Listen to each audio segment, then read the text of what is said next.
तू पुलिस में काहे भर्ती भेले सूरज?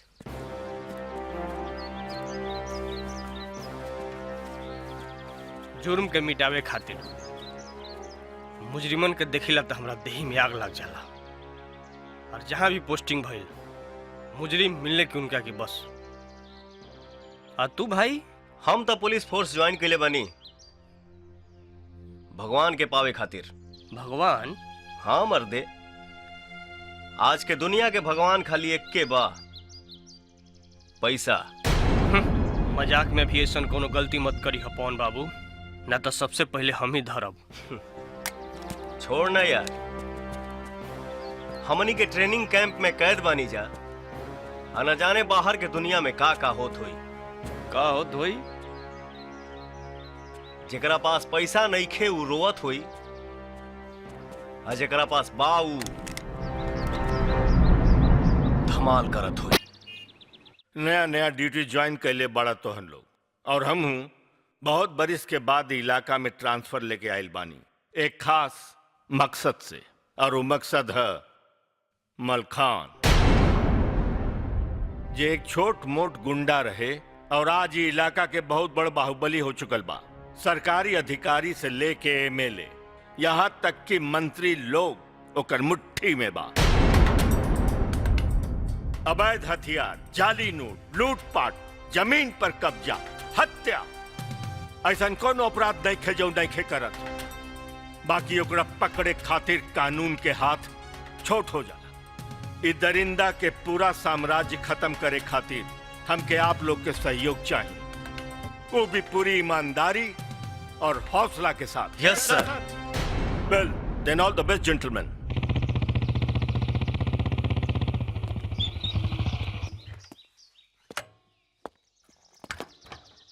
केस का है यार, ई तो बता दे।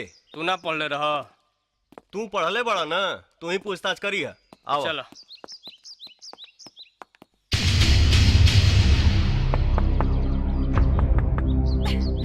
तोरा की तो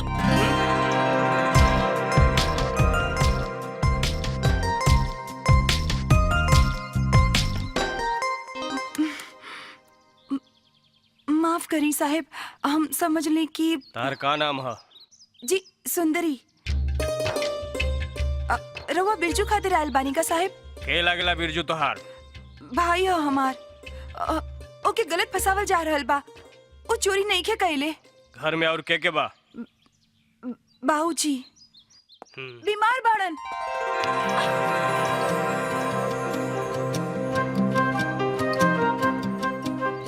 ओके छोड़ा तू, हम के बताओ। ऐ चल उठ उठ।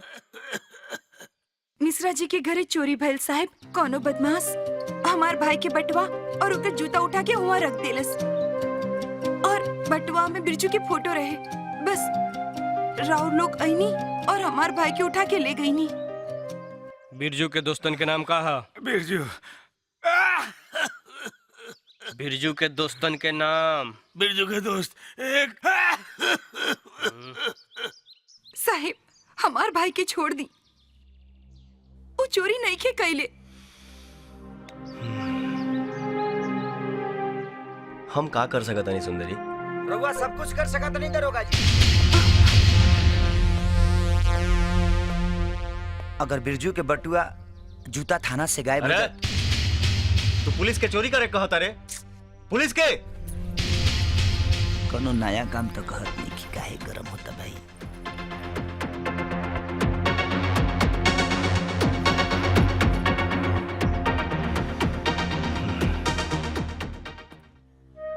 तोहार दुख हमसे देखल निखे जा सुंदरी, हम तोहार मदद जरूर करब। धन्यवाद दरोगा जी। सबकर बयान ले लो। हाँ हो, चलो चला।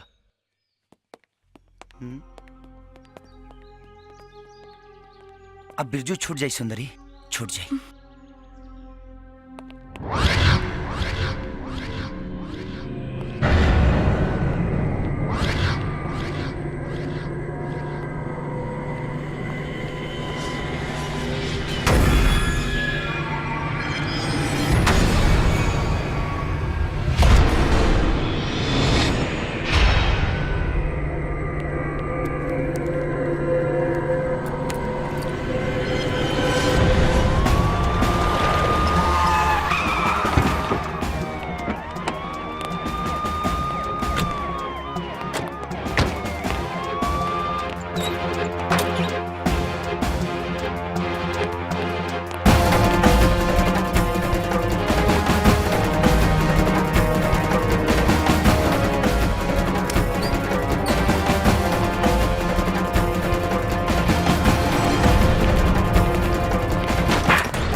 पवन,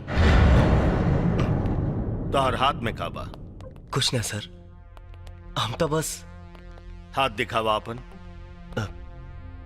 हाथ दिखावा अपन।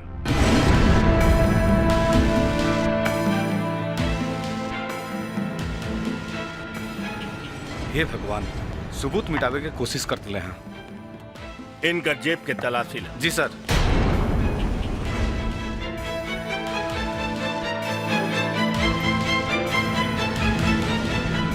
गहना? ओ, सबूत मिटावे खातिर घूस?